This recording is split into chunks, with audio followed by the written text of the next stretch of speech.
네. 대선 여론조사 오랜만에 한번 다뤄볼게요. 얼척이 없어서 한번 다뤄보려고. 오늘 동시에 여론조사 2개가 나왔습니다. 하나는 리얼미터예요. 요즘에 이제 구라미터라는 표현을 쓰는데 윤석열 복귀 후에 뭐 그거 말고요. 윤석열이 23.9%로 차기 대선 주자의 선호도 1위에 올랐다는 게 리얼미터의 지금 조사인데, 그러니까 윤석열이 23% 치고 나가고 나머지 이재명 지사하고 이낙연 대표는 18.2로 윤석열을 지고 있다 이런 건데, 그렇다 쳐. 그거 아니라고요. 스텝. 리얼미터 이야기를 먼저 하고 있으니까 아직 보내주시면 안 돼요. 어쨌건 지금 23.9하고 18.2%가 서로 윤석열이 1위가 됐고 이재명, 이낙연은 오차범위 밖에서 1위가 됐다는데, 사실이라고 할지라도 저는 즐거운 일이라고 생각합니다. 일단은 윤석열이 검찰총장이 있으면 안 되는 이유를 보여주고 있는 거죠. 그렇죠. 일단은. 패대기 세게 치려면 높이 들었다가 놔야지. 예. 패대기 효과가 크죠. 예. 근데 나는 리얼미터 조사는 어쨌든 패널 조사 같은 느낌이 들어요. 단순하게 기계가 물어보니까 뭐 저쪽 지지자들이 의사표시를 잘한다 이런 것도 있겠지만, 패널 조사라는 게 뭔지 아세요? 그 응답하는 사람을 정해놓고 하는 거. 그러니까 항상 이런 결로 가는 게 아닌가라는 의심을 해봅니다. 왜 패널 조사를 왜 하냐면, KBS 같은 경우는요, 선거마다 돌아오는 사람들의 여론이 어떻게 변하는지 해서 패널 조사를 하는 거예요. 정해놓고 해. 민심이 어떻게 바뀌는지. 근데 그냥 의혹 제기하는 거예요. 리얼미터는 사실상 거의 날마다 여론조사를 하잖아. 네. 근데 비용을 줄이기 위해서 패널 조사하는 게 아닐까라고 저는 의혹 제기를 해봐요. 불특정 무작위 다수한테 여론조사를 해야 되는데 그렇지 않은 상황이 되는 거예요. 그러니까 어떤 그 여론조사 기관의 대표가 설명할 때, 평생 동안 여론조사, 설문조사 전화를 받는 비율이 평균 2번에서 3번 정도라고 하더라고요. 그러니까 한 사람이 확률적으로 봤을 때. 그런데 어떤 사람은 한 번도 안 받는 사람도 있고 어떤 사람은 더 많이 받는 사람도 있잖아요. 맞아. 그럼 그거를 어떻게 그럼 확률이 그럼 정해질까 생각해 보면, 이 응답률이 좋은 쪽으로 먼저 전화가 가지 않을까? 근데 그거는 이제 지금 현재 제도로서는 불가능하죠. 왜냐면은 그 통신사에서 전화번호를 받을 때, 그러니까 이 번호를 가리고 받기 때문에 그거를 추적할 수가 없잖아요. 그러니까 이게 왜 이렇게 여러 의심을 낳게 하는 결과가 이렇게 지속적으로 나오는 건가? 여러 가지로 의심을 할 수밖에 없는 거죠. 그게 하나고, 오늘 여론조사 리얼미터 건 그렇고, 한국사회여론연구소 이거 굉장히 오래됐습니다. 사실은 리얼미터보다 훨씬 오래된 전통적인 여론조사 기관이죠. KSOI 한국사회여론연구소는 지금 이런 결과가 나왔거든요. 이재명 23.4, 이낙연 16.8, 윤석열 15.0. 제가 이걸 왜 소개를 해드리냐면, 이재명 지사를 빨라고 하는 말이 아니고 민주당이 해야 되는 일 때문에 이런 조사를 갖고 온 거예요. 이렇게 따지면 지금 여론조사를 보면은 여기 표를 한번 볼까요? 앞이 11월이고 뒤에가 12월이에요. 이재명은 20.9에서 23.4가 됐죠. 다다리한 여론조사니까. 이낙연은 21.1에서 16.8로 떨어졌죠. 윤석열은 11.1에서 11.5가 됐죠. 근데 여기에 보면은 이재명 같은 경우는 40대 이하는 다 이재명을 지지하는 쪽으로 가버린단 말이야.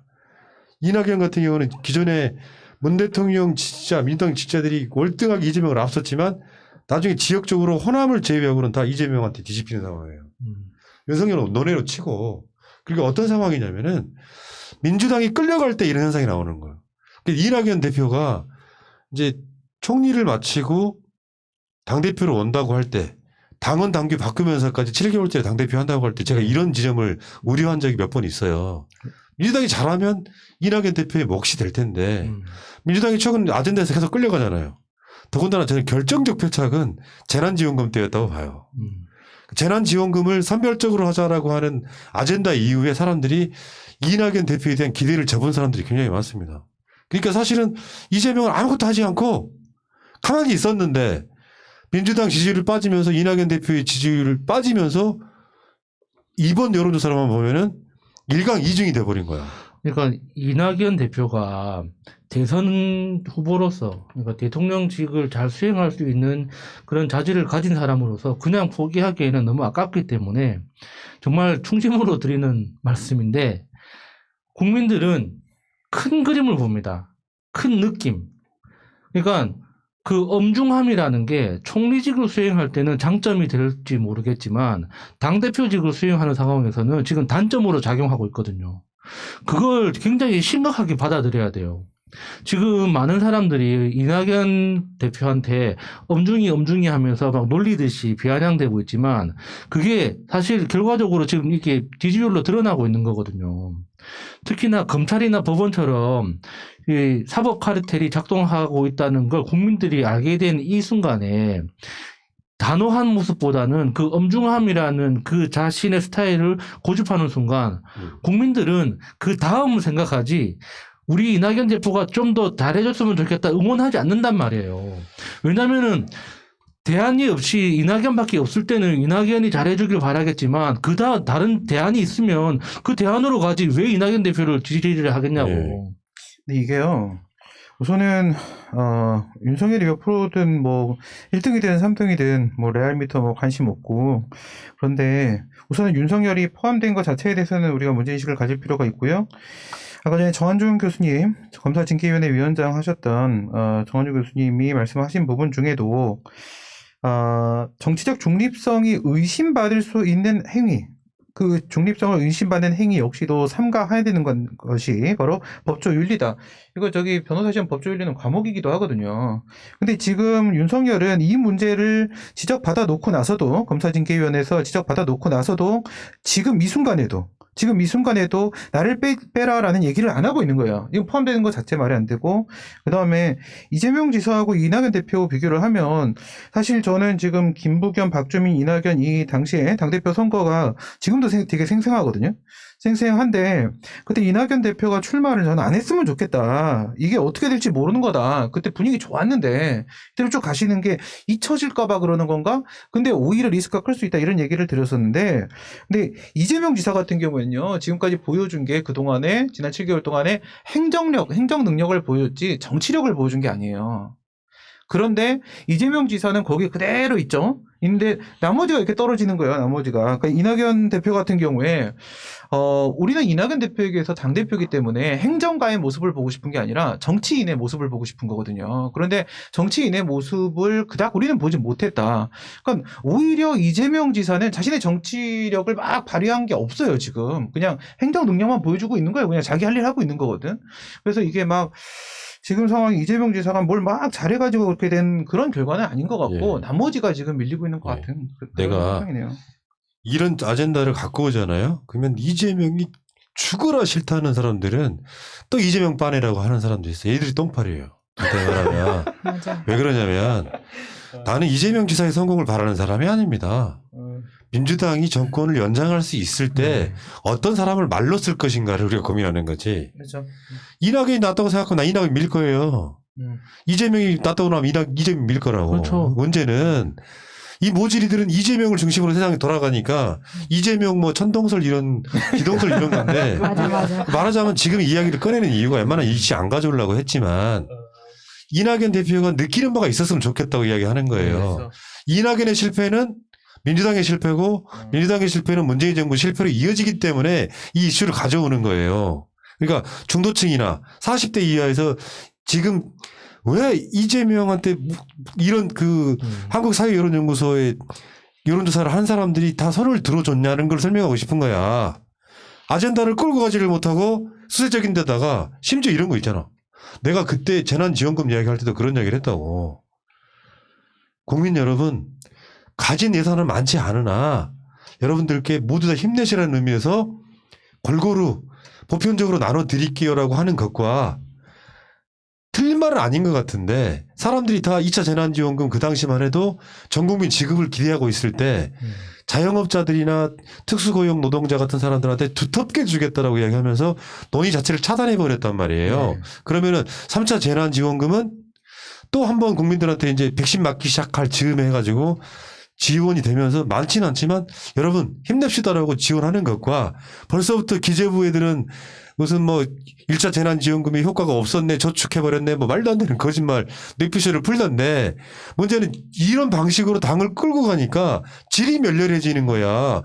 그래서 이낙연 대표한테 이낙연의 실패는 이낙연이 대선 주자 탈락하는 게 문제가 아니라고. 그렇죠. 문 대통령과 민주당이 망하는 길이기 때문에 직언하고 싶은 거예요. 그러니까 그 엄중함이라는 게 단호함과 같이 갈 때 엄중함이 힘을 받는 거예요. 모든 사안에 대해서 엄중하게 대처하면 그거는 그냥 느림뱅이로 보이는 거지 엄중하다고 생각하는 사람 아무도 없어요. 정말 중대한 사안에 대해서는 단호하게 대처하고 그리고 시간이 필요한 거에 대해서는 엄중하게 시간을 갖고 바라봐야 된다고 이야기를 해야 되는 거지 어떻게 모든 사안에 대해서 엄중할 수가 있습니까? 근데 그게 이재명 지사는 사실 지금 안티를 넘어서 지지자가 훨씬 더 많은 상황이 됐거든요. 그걸 극복했다고 생각이 드는데 이낙연 지사가 그 재난지원금 같은 그 패착의 그 결정을 했었던 이유에는 그 캠프와 주위 보좌진의 이야기를 어떤 본인의 중심보다는 나와 대척점에 있는 저 라이벌이 이쪽으로 간다. 그러면 나는 반대로 가야지.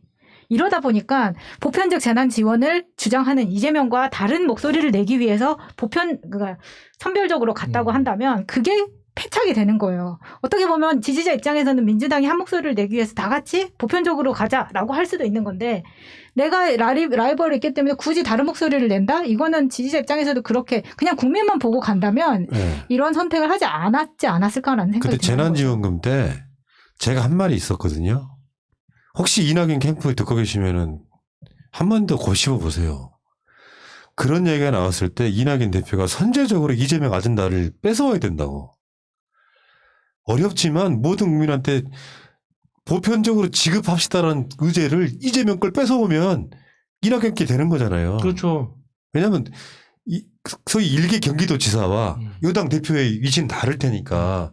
그러니까 이렇게 지지율이 빠지는 것이 뭐 역사라고 하는 것이 뭐 어떨 때는 지지율이 빠질 수도 있지 하는 순간 제가 봤을 때 추세가 되면 있잖아요. 대권주자 탈락할 수도 있습니다. 그런 지점들을 한번 우리가 깊게 생각을 한번 해봐야 된다 생각이 들고요. 네, 이게 이재명 지사 같은 경우에요. 지금 이런 것도 좀 생각을 해보셔야 돼요. 이낙연 대표는 최근에 이런 얘기 있었잖아요. 이재명 지사가 다시 보편 3차 재난지원금에 또 이제 보편 얘기를 하니까 결국 이재명 지사는 뭐 당대표도 아니고 내각에 있는 사람도 아니고 그냥 일개 지사일 뿐이면서 자치단체장일 뿐이면서 왜 중앙정부 얘기하는 것마다 일하는 것마다 하나하나 와서 다 이렇게 딴지를 거냐 이런 얘기들도 있었어요. 그런 얘기들도 있음에도 불구하고 이런 지지율이 나온다라는 것은 이낙연 대표 측에서 좀 생각해 볼 만한 부분입니다. 네. 자, 정말 그 말에 이해력이 떨어지신 분들한테 한 말씀만 드릴게요. 이낙연을 빠는 것도 아니고 이재명을 빠는 것도 아니에요. 당신들 머릿속에는 이낙연과 이재명만 있기 때문에 내 말을 이해를 못하는 거야. 진짜로 중요한 건 민주당이 성공하느냐 문재인 정부가 성공하느냐라고. 답을 니들은 정해놓고 있잖아 지금. 이낙연 아니면 이재명으로. 그럼 멍청한 치 때문에 우리가 이거 안 다루려고 하는 거라고 원래. 하도 말귀 못 알아먹는 인간들이 많아가지고. 문제는 이낙연도 이재명도 답이 아니에요. 문재인 정부가 어떻게 하면 성공할 수 있느냐를 예를 들면 이낙연, 이재명 쌍끌이로 하면 간다고 생각해봐요. 단순하게 이게 이낙연 지사의 지지율이 떨어지는 문제가 아니라고요. 물론 윤석열이 리얼미터에 의하면 1위로 치고 올라가는 문제는 또 다른 문제라고 생각이 드는데 이 부분에 있어서 시대가 원하는 것은 무엇인가. 기존 적폐 세력들과 싸워서 잘못된 관행과 싸워서 그걸 이겨내라고 180석 준 거 아닙니까? 근데 정치하는 언어나 행태는 옛날과 똑같은 방식이라면 사람들이 왜 저 180석이나 갖고 저렇게 못하지 일을 넘어가지고 그냥 기득권 세력 됐네 라고 받아들일 거 아닙니까? 그래서 민주당에서는 좀 그걸 진짜 엄중한 건 그런 거지. 민심이 빠지는 게 엄중한 거지.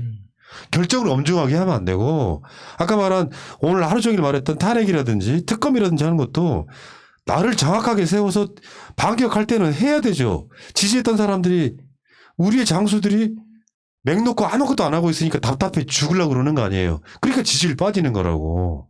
그걸 인식하시기 바라겠고요. 저는 이낙연도 이재명을 지지하지 않습니다. 문재인 정부 성공이 우선이에요.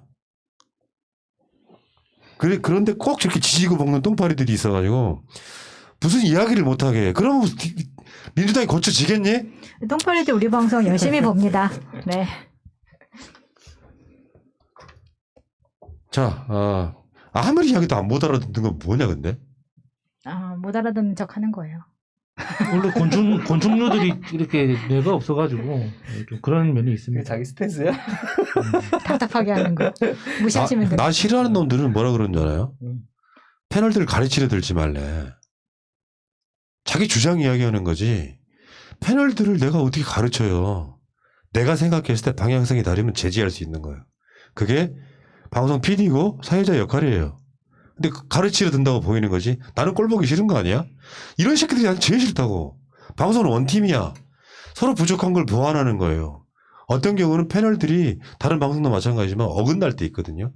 잘 모르게 얘기하거나 그거 교정해주면 그걸 가르치려 들지 말래. 크게 꾸짖어야죠. 방송 들어오지 마. 그래서 하나가 작품이 되는 거죠. 그렇죠. 나는 야수만 응원해, 신민만 응원해, 마차만 응원해 하면 우리 방송 들을 자격이 없다는 말씀도 드릴게요. 내 말 틀렸다고 생각하면 싫어요 누르시고요. 리스트는 따로 보관하겠습니다. 그리고 우리 방송 같은 경우는 그렇게 해서 좀 사기 죽지 마시고요. 스트레스 받고 힘든 것은 하루 이틀이면 적하지. 윤석열 저게 뭐라고. 저게 뭐라고. 어차피 임기제 총장인데. 윤석열 제 임기가요. 6개월 반밖에 안 남았어요. 7개월도 아니야. 일단 꼴 보기 싫더라도 그때까지 갈지 모르겠습니다만 탄핵시켜버리면은. 자, 어쨌건 힘들 내시고 어쩔 때는 미친 척하고 그냥 가는 거야. 거기에 꼭 말끝 잡고 말꼬리 잡고 꼭 똥파리 지점 하시는 분들은 방송 들어오지 마세요. 고정 안 하셔도 돼. 여기까지 하겠습니다. 나가시기 전에 싫어요 눌러주십시오. 그래도 구독해주세요. 여기까지 하겠습니다. 좀 불만이 있더라도 말이야. 밖에 나가서 최전방에서 장수가 싸우면은 도와주지를 못할 망정 꼭 판나라 못날 하시는 분들 진짜 싫어 정말. 내가 완벽하지 않다는 거 잘 알아. 가겠습니다.